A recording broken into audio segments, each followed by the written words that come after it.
ಅನ್ಸೋದು. ಗುರುವಿಗೆ ಗುಲಾಮರಾಗುವ ತನಕ ಸಿಕ್ಕದಯ್ಯ ಮುಕತಿ ಅಂತ ಹೇಳ್ತೀವಿ. ಯಾರೆಲ್ಲ ನಮ್ಮ ಅಪ್ಲೈನ್ ಗಳಾಗಿರ್ಬೋದು, ಇಲ್ಲಿ ಮಾರ್ನಿಂಗ್ ಕ್ಲಾಸ್ ಅಲ್ಲಿ ಬರ್ತಾ ಇರೋಂತ ಒಂದು ಕೋಚಿಂಗ್ ಆಗಿರ್ಬೋದು, ಇದನ್ನೆಲ್ಲ ನಾವು ಎಷ್ಟು ದೃಢವಾಗಿ ನಂಬಿ ನಾವು ಕಲಿತೀವಿ, ಇಲ್ಲಿ ಬೆಳೆಯೋದಕ್ಕೆ ಸಾಧ್ಯ ಅಂತ ಹೇಳ್ತಾ, ಎಸ್, ಇನ್ನು ಕುತೂಹಲ ಬೇಡ, ಯಾರು ಅಂತ ಹೇಳ್ಬಿಡ್ತೀನಿ. ಎಲ್ಲರೂ ಕೂಡ ಎಸ್ ಫ್ರೆಂಡ್ಸ್, ಇಲ್ಲಿ ನಾನ್ ಮಾತ್ರ ಕಲ್ತ್ರೆ ಸಾಲಲ್ಲ, ನನ್ನನ್ನು ನಂಬಿ ಬಂದಂತ ಪ್ರತಿಯೊಬ್ಬರಿಗೂ ಕೂಡ ಕಲಿಬೇಕಲ್ವಾ. ಯಾರೆಲ್ಲ ನಮ್ಮ ಪಾರ್ಟ್ನರ್ಸ್ ಇದಾರೆ, ಒಂದು ಮಿಸ್ ಕಾಲ್ ಕೊಟ್ಟಿ ಅವ್ರನ್ನು ಕರೆತನ್ನಿ. ಇನ್ನು ಯಾರೆಲ್ಲ ಬಂದಿಲ್ಲ ಚೆಕ್ ಮಾಡ್ಕೊಂಡು ಅವ್ರಿಗೂ ಕೂಡ ಕಾಲ್ ಮಾಡಿ ಅಂತ ಹೇಳ್ತಾ, ಎಸ್, ಚಪ್ಪಾಳೆಗಳ ಮುಖಾಂತರ ಅವ್ರನ್ನ ಬರ್ಮಾಡ್ಕೊಳ್ಳೋಣ. ಯಾರು ಅಂತ ಹೇಳ್ತೀರಾ? ನಿಮ್ಮ ನೆಚ್ಚಿನ ಲೀಡರ್, ಒಂದು ಗುರುಮ ಅಂತಾನೆ ಹೆಸರು ತಗೊಂಡಿರೋಂಥವ್ರು. ಪ್ರತಿಯೊಬ್ಬರಿಗೂ ಕೂಡ ಎಸ್, ನನ್ನ ಮಕ್ಳಿಗೆ ಇದೇ ಬೇಕು ಅಂತ ಹೇಳ್ಬಿಟ್ಟು ಕಣ್ಣಲ್ಲಿ ಕಣ್ಣಿಟ್ಕೊಂಡು ಮೈಂಡಲ್ಲೆಲ್ಲ ಅದನ್ನೇ ಫಿಕ್ಸ್ ಮಾಡ್ಕೊಂಡು ಪ್ರತಿಯೊಬ್ಬರಿಗೂ ಕೂಡ ನೋಡಿ, ಮೊನ್ನೆ ಕೂಡ ಸಮೀರ್ ಸರ್ ಹಿಂದಿ ಇಂಗ್ಲಿಷೇ ಅವರು ಅಲ್ಲಿ ನಮ್ಗೆ ಹೇಳ್ಕೊಟ್ಟಿದ್ದನ್ನ ಎಷ್ಟೋ ಜನಕ್ಕೆ ಗೊತ್ತಿಲ್ಲ, ಆದ್ರೂ ಕೂಡ ಬೇಕೇ ಬೇಕು ಅಂತ ಹೇಳ್ಬಿಟ್ಟು ಅವ್ರು ಹೆಂಗ್ ಬರೀತಿದ್ರು ಅಂದ್ರೆ ಹಿಂದೆ ಕುತ್ಕೊಂಡು ನಾನ್ ನೋಡ್ತಾ ಇದ್ದೆ. ಅಷ್ಟು ಒಂದು ಫೋಕಸ್, ಅಂದ್ರೆ ಇದನ್ನ ಕೊಡ್ಲೇಬೇಕು ನಮ್ಮ. ಹಲೋ, ಎಸ್, ಆ ತರ ಒಂದು ಪ್ರೋಗ್ರೆಸ್ ಇಟ್ಕೊಂಡು ನಮ್ಗೆಲ್ಲರಿಗೂ ಒಂದು ಗುರುಮ ಆಗಿ ನಮ್ಮನ್ನೆಲ್ಲ ಒಂದು ನಡ್ಸ್ಕೊಂಡು ಹೋಗ್ತಾ ಇರೋಂತ ವ್ಯಕ್ತಿ ಅಲ್ಲ, ಶಕ್ತಿ ಅಂತ ಹೇಳಕ್ ಇಷ್ಟಪಡ್ತೀನಿ. ಅವ್ರು ಯಾರು ಅಲ್ಲ, ನಮ್ಮ ಗುರುಮ ಸವಿತಾ ಮ್ಯಾಮ್. ವೆಲ್ಕಮ್ ಮ್ಯಾಮ್, ಎಲ್ಲಾರು ಚಪ್ಪಾಳೆಗಳ ಮುಖಾಂತರ ವೆಲ್ಕಮ್ ಮಾಡಿ. Welcome Savita madam. Savita ma'am welcome. Savita madam welcome. Savita madam. Yes, thank you so much, Radha ma'am. Thank you so much. Yes, good morning all leaders. ಎಲ್ಲರೂ ಚೆನ್ನಾಗಿದ್ದೀರಾ ಅನ್ಕೊಳ್ತೀನಿ. Thank you so much, Radha ma'am. ಒಳ್ಳೆ introduction ಕೊಟ್ಟಿದ್ದೀರಾ. S leaders, ಏನಿವತ್ತು doctor sir ಬರ್ತಾರೆ, doctor sir ಬದಲು ma'am ಬಂದಿದ್ದಾರೆ ಅಂತ ಎಲ್ಲರೂ ಅನ್ಕೊಳ್ತೀರಾ. ಹೌದು, ಆಕ್ಚುಲಿ ಡಾಕ್ಟರ್ ಸರ್ ಸ್ವಲ್ಪ ಚಾಲೆಂಜ್ ಇದೆ ಅವ್ರಿಗೆ ಬರಕ ಅಂತ ಹೇಳಿದಕ್ಕೆ, ಸೊ ನಾನ್ ಇವತ್ ಬರ್ಬೇಕಾಯ್ತು. ಸೊ ಏನ್ ಕೊಡೋದು ಅಂತ ಯೋಚನೆ ಮಾಡಿದಾಗ ಕೊಟ್ಟಿದ್ದೆಲ್ಲ ಲಾಸ್ಟ್ ಟೈಮ್ ಬೇರೆ ಕೊಟ್ಟಿದ್ದೆ. Vision of Modi care, power of Modi care ಕೊಟ್ಟಿ, ಸಾರಿ, ಪವರ್ ಆಫ್ ಮೋದಿ ಕೇರ್ ಎಲ್ಲ ಆಯ್ತು. ಸೊ ಇವಾಗ ವಿಷನ್ ಆಫ್ ಮೋದಿ ಕೇರ್ ನೋಡೋಣ ಇವತ್ತು. ಅಂದ್ರೆ ಮೋದಿ ಕೇರ್ ವಿಷನ್ ಅಂದ್ರೆ ಏನು? ದೃಷ್ಟಿ. ಓಕೆ, ನಾವು ನೋಡ್ತಾ ಇರುವಂತ ದೃಷ್ಟಿ. So vision of Modi care ಅಲ್ಲಿ ಏನೇನ್ ಬರುತ್ತೆ ಅಂತ ನೋಡ್ತಾ ಹೋಗೋಣ. So vision of Modi care ಅಲ್ಲಿ ನೋಡಿ, ನೀವ್ ನೋಡ್ತಾ ಇರುವಂತ ದೃಷ್ಟಿ ನೋಡಿ, ಇಲ್ಲೊಂದು ಲೆನ್ಸ್, ದೂರದಲ್ಲಿ ನಮ್ಗಿರೋದೆಲ್ಲ ಕಾಣಿಸಲ್ಲ. ಸೊ ಆ ಕಾಣಿಸ್ದೇ ಇರೋದಕ್ಕೆ ಲೆನ್ಸ್ ಇಟ್ಕೊಂಡಿರ್ತೀವಿ, ಕರೆಕ್ಟ್ ಅಲ್ವಾ? ಇವಾಗ ಮೊಬೈಲ್ ಅಲ್ಲಿ ಏನಾದ್ರೂ ನೋಡ್ಬೇಕು ಅಂದ್ರೆ ನಮ್ಗೆ ಚಿಕ್ಕ ಅಕ್ಷರ ಕಾಣಿಸಿಲ್ಲ ಅಂದ್ರೆ ನಾವೇನ್ ಮಾಡ್ತೀವಿ? ಝೂಮ್ ಮಾಡಿ ನೋಡ್ತೀವಿ, ಕರೆಕ್ಟ್ ಅಲ್ವಾ? ಅದೇ ತರ ದೂರದಲ್ಲಿರೋದು ನಮಗ್ ಕಾಣಿಸಲ್ಲ ಸರಿಯಾಗಿ ಅಂದಾಗ ನಾವು ಲೆನ್ಸ್ ಇಟ್ಕೊಂಡು ನೋಡ್ತೀವಿ. ದೂರದಲ್ಲಿರೋದು ನಮ್ಗೆ ಹತ್ರದಲ್ಲಿ ಕಾಣಿಸ್ದಂಗ ಆಗುತ್ತೆ. ಸೊ ನಾನ್ ನೋಡ್ತಾ ಇರೋ ದೂರದೃಷ್ಟಿ ಹೇಗಿರ್ಬೇಕು, ಏನಿದೆ ದೂರದೃಷ್ಟಿಯಲ್ಲಿ, ಹೇಗಿರ್ಬೇಕು ಅಂತ ನೋಡ್ತಾ ಹೋಗೋಣ.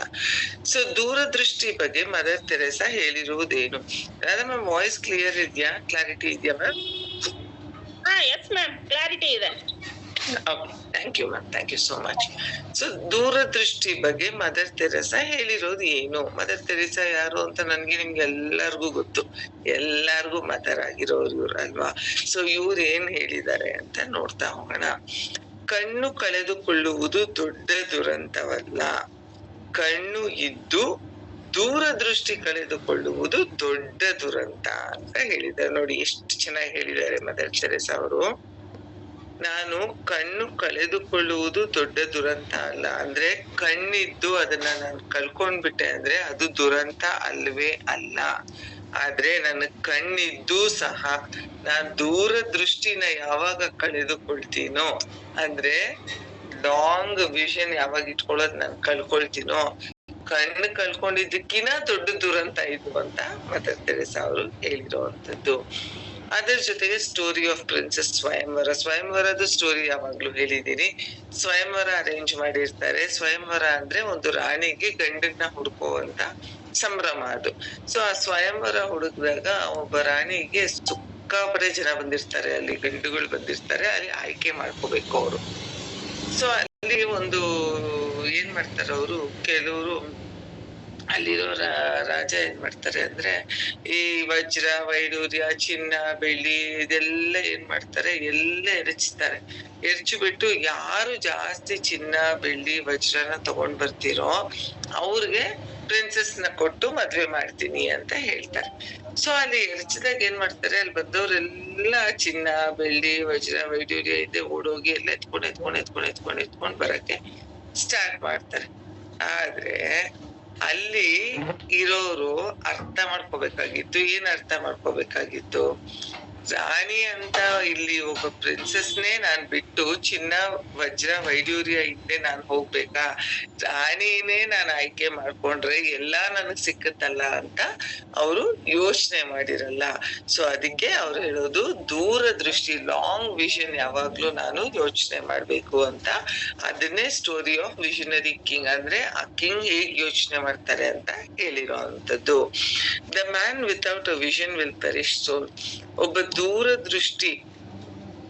ದೃಷ್ಟಿನೇ ಇಲ್ಲದೆ ಇರುವಂತ ವ್ಯಕ್ತಿಗಳು ಬೇಗ ಸರ್ವನಾಶ ಆಗ್ಬಿಡ್ತಾರ. ಅಂದ್ರೆ ಮುಂದೆ ನಾನು ಹೀಗಿರ್ಬೇಕು, ಹೀಗೆ ಬದುಕ್ಬೇಕು, ಹೀಗೆ ಜೀವನ ಮಾಡ್ಬೇಕು ಅಂತ ಯಾವ ವ್ಯಕ್ತಿ ಕನ್ಸ್ ಕಾಣಲ್ಲ, ಯಾವ ವ್ಯಕ್ತಿ ಅದ್ರ ಬಗ್ಗೆ ಯೋಚನೆ ಮಾಡಲ್ವೋ ಆ ವ್ಯಕ್ತಿ ಬೇಗ ಸರ್ವನಾಶ ಆಗೋಗ್ಬಿಡ್ತಾರೆ. How many stars are there in the sky? ಆಕಾಶದಲ್ಲಿ ಎಷ್ಟು ನಕ್ಷತ್ರಗಳಿದೆ? ಇದಕ್ಕೆ ಆಕ್ಚುಲಿ ಒಂದು ಎಕ್ಸಾಂಪಲ್ ಕೊಟ್ಟಿದ್ದ ಅವಾಗ ನಮ್ ರಾಜು ಸರ್ ಆಗ್ಲಿ, ನಮ್ ವಿಜಯ್ ಸರ್, ನಮ್ ನಟರಾಜ್ ಸರ್ ಎಲ್ಲ ಹೇಳ್ತಾರೆ. ಒಬ್ಬ ಮೇಡಮ್ ಪಾಠ ಮಾಡ್ತಾ ಇರ್ತಾರೆ ಕ್ಲಾಸ್ ಅಲ್ಲಿ. ಪಾಠ ಮಾಡ್ತಾ ಇರ್ಬೇಕಾದ್ರೆ ಆ ಮೇಡಮ್ ಏನ್ ಕೇಳ್ತಾರೆ ಮಕ್ಕಳನ್ನ, ಆಕಾಶದಲ್ಲಿ ಎಷ್ಟು ನಕ್ಷತ್ರಗಳಿದೆ ಅಂತ ಕೇಳ್ತಾರೆ. ಆಗ ಒಂದು ಹುಡುಗ ಬಂದ್ಬಿಟ್ಟು ಕಿಟಕಿ ಹತ್ರ ನಿಂತ್ಕೊಂಡು ಆಕಾಶದಲ್ಲಿ ಎಷ್ಟು ನಕ್ಷತ್ರಗಳಿದೆ ಅಂತ ಲೆಕ್ಕ ಹಾಕ್ತಾ ಇರ್ತಾನೆ. ಆ ಹುಡುಗ ಲೆಕ್ಕ ಹಾಕ್ಬಿಟ್ಟು ಏನ್ ಮಾಡ್ತಾನೆ ಅಂತಂದ್ರೆ, ಮ್ಯಾಮ್ ಇಷ್ಟೇ ನಕ್ಷತ್ರ ಇದೆ ಅಂತ ಹೇಳ್ತಾನೆ. ಇನ್ನು ಕೆಲವ್ರು ಏನ್ ಮಾಡ್ತಾರೆ, ಇನ್ನು ಸ್ವಲ್ಪ ನಕ್ಷತ್ರ ಇದೆ ಅಂತ ಹೇಳ್ತಾರೆ. ಆದ್ರೆ ನಕ್ಷತ್ರಗಳನ್ನ ನಾವು ಕೌಂಟ್ ಮಾಡಕ್ ಆಗತ್ತಾ ಯಾವತ್ತಾದ್ರೂ? ಅದು ಅನ್ಕೌಂಟಬಲ್, ನಾವು ಕೌಂಟೇ ಮಾಡಕ್ ಆಗಲ್ಲ. ಸೊ ಹಾಗೇನೆ ನಾವು ಯಾವಾಗ್ಲೂ ಇಷ್ಟೇ ನಮ್ ಪ್ರಪಂಚ ಅನ್ಕೊಳ್ದೆ ಆಚೆ ಬಂದು ನೋಡ್ದಾಗ್ಲೆ ಪ್ರಪಂಚ ತುಂಬಾ ವಿಶಾಲವಾಗಿದೆ, ತುಂಬಾ ದೊಡ್ಡದಾಗಿದೆ ಅಂತ ಗೊತ್ತಾಗುವಂತದ್ದು. What is visible is not vision, what is behind vision, behind visible is vision. ಅಂದ್ರೆ ನಾನ್ ಏನ್ ನೋಡ್ತಾ ಇದೀನೋ ಅದೆಲ್ಲ ವಿಷನ್, ಅದ್ರ ಹಿಂದೆ ಏನಿದ್ಯೋ ಅದು ವಿಷನ್. ನನ್ಗೇನ್ ಕಾಣಿಸ್ತಾ ಇರಲ್ವಲ್ಲ ಅದು ವಿಷನ್. ಇವಾಗ ಭೂಮಿನ ನಾವು ಲೆಕ್ಕ ಹಾಕಕ್ಕಾಗತ್ತಾ? ಭೂಮಿನ ನಾವು ಮೆಷರ್ ಮಾಡಕ್ ಆಗತ್ತಾ? ಇಲ್ಲ ಆಕಾಶನ ನಾವು ಲೆಕ್ಕ ಮಾಡಕ್ ಆಗತ್ತಾ? ಸಮುದ್ರಗಳನ್ನ ಲೆಕ್ಕ ಮಾಡಕ್ ಆಗತ್ತಾ? ಅದೇ ತರ ಇದೆಲ್ಲ ಹೇಗ್ ನಾನ್ ಲೆಕ್ಕ ಮಾಡಕ್ ಆಗಲ್ಲ, ಇದೆಲ್ಲ ಹೇಗೆ ಅನ್ಕೌಂಟಬಲ್, ಮೋದಿಕೆಯರು ಸಹ ಅದೇ ತರ ಅಂತ ಹೇಳಿರುವಂತದ್ದು. ನೆಕ್ಸ್ಟ್ ಫಾರ್ಚೂನ್ 500 ಕಂಪನಿಯಲ್ಲಿ ಮೋದಿಕೇರ್ ಬಂದ್ಬಿಟ್ಟು ನಂಬರ್ 1 ಆಗಕ್ಕೆ ಹೊರಟಿದೆ. ಅಂದ್ರೆ ಫಸ್ಟ್ ಫಾರ್ಚೂನ್ 500 ಕಂಪನೀಸ್ಗೆ ಮೋದಿ ಕೇರ್ ಅನ್ನೋದನ್ನು ಸೇರಿಸ್ಕೊಳ್ತಾರೆ. ಇವಾಗ ಕೋಕು, ಪೆಪ್ಸಿ ಇದೆಲ್ಲ ಹೇಗೆ ಫಾರ್ಚೂನ್ 500 ಸೇರಿದ್ಯೋ ಅದೇ ತರ ಮುಂದಕ್ಕೆ ಮೋದಿ ಕೇರ್ ಸಹ ಆಗ್ತಾ ಹೋಗುತ್ತೆ. ಪಿನ್ ಟು ಕಾರ್ ವರೆಗೆ ಸುಮಾರು 4,000+ ಪ್ರಾಡಕ್ಟ್ ಗಳು ಬಿಡುಗಡೆಯಾಗಿ ಭಾರತದ ದೊಡ್ಡ ಸೂಪರ್ ಮಾರ್ಕೆಟ್ ಆಗಲಿದೆ. ಒಂದು ಪಿನ್ ಇಂದ ಕಾರ್ ವರ್ಗೂನು 4,000ಕ್ಕಿಂತ ಹೆಚ್ಚು ಪ್ರಾಡಕ್ಟ್ ಗಳು ಮೋದಿ ಕೇರ್ ಅಲ್ಲಿ ಬರುತ್ತೆ ಅಂತ ಜಸ್ಟ್ ನೀವೆಲ್ಲ ಇಮ್ಯಾಜಿನ್ ಮಾಡಿ. ಹೇಗಿರುತ್ತೆ? ಸೂಪರ್ ಮಾರ್ಕೆಟ್ಸ್ ಎಲ್ಲ ನೋಡಿದೀರಾ, ಇವಾಗ ಮೋರ್ ಆಗ್ಲಿ, ಬಿಗ್ ಮಾರ್ಕೆಟ್ ಆಗ್ಲಿ, ಬಿಗ್ ಬಜಾರ್ ಆಗ್ಲಿ, ಡಿ ಮಾರ್ಟ್ ಆಗ್ಲಿ, ಇದೆಲ್ಲ ದೊಡ್ಡ ದೊಡ್ಡ ಸೂಪರ್ ಮಾರ್ಕೆಟ್ಸ್ ನ ನೋಡಿದೀವಿ. ಅದೇ ತರ ನೆಕ್ಸ್ಟ್ ಫ್ಯೂಚರ್ ಅಲ್ಲೂ ಸಹ ಮೋದಿ ಕೇರ್ ಇದೇ ತರ ಒಂದು ಮಾಲ್ಸ್ ತರ ಓಪನ್ ಆಗಿ ಅಲ್ಲಿ ಎಲ್ಲಾ ಪದಾರ್ಥಗಳು ಸಿಕ್ಕಿ ನಿಮ್ ಕೆಳಗಡೆ ಒಬ್ರೊಬ್ರು ಸಹ ಅಲ್ಲಿಂದ ಪ್ರತಿ ತಿಂಗಳು ಅವ್ರಿಗೆ ಮನೆಗೆ ಬೇಕಾಗಿರುವಂತ ಪ್ರಾಡಕ್ಟ್ಸ್ ನ ತಗೊಂಡ್ರೆ ಹೇಗಿರುತ್ತೆ ಅಂತ ಜಸ್ಟ್ ಒಂದು ಇಮ್ಯಾಜಿನೇಷನ್ ಮಾಡ್ಕೊಳ್ತಾ ಹೋಗಿ. 2030 ಒಳಗೆ ಭಾರತದಲ್ಲಿ ಸುಮಾರು 50 ಕೋಟಿ ಜನರು ಮೋದಿ ಕೇರ್ ಪ್ರಾಡಕ್ಟ್ ಮತ್ತು ಬಿಸ್ನೆಸ್ ನ ಮೂಲಕ ಮೋದಿ ಕೇರ್ಗೆ ಪ್ರವೇಶಿಸುತ್ತಾರೆ. ಇವಾಗ ನಾವ್ ಎಷ್ಟರಲ್ಲಿದೀವಿ? 2026. ಇನ್ನು 4 ವರ್ಷದ ಒಳಗಡೆ 50 ಕೋಟಿ ಜನ ಫ್ರೆಂಡ್ಸ್, ಸಮಾನವಾಗಿ ಒಬ್ರು ಇಬ್ರು ಅಲ್ಲ, 50 ಕೋಟಿ ಜನ ಮೋದಿ ಕೇರ್ ಪ್ರಾಡಕ್ಟ್ ಗಳು ಮತ್ತು ಬಿಸ್ನೆಸ್ ಮಾಡುವ ಮುಖಾಂತರ ಮೋದಿ ಕೇರ್ ಪ್ರವೇಶಿಸ್ತಾರೆ. ಈ 50 ಕೋಟಿ ಜನದಲ್ಲಿ ನನ್ ಕೆಳಗಡೆ ಎಷ್ಟಿದ್ದಾರೆ, ನಿಮ್ ಕೆಳಗಡೆ ಎಷ್ಟ್ ಜನ ಇದ್ದಾರೆ, ಎಲ್ಲಾರ ಕೆಳಗಡೆ ಎಲ್ಲಾರು ಎಷ್ಟ್ ಜನನ ಕರ್ಕೊಂಡ್ ಬಂದಿದೀವಿ ಅಂತ ನಮಗ್ ನಾವು ಪ್ರಶ್ನೆ ಹಾಕೋಬೇಕು.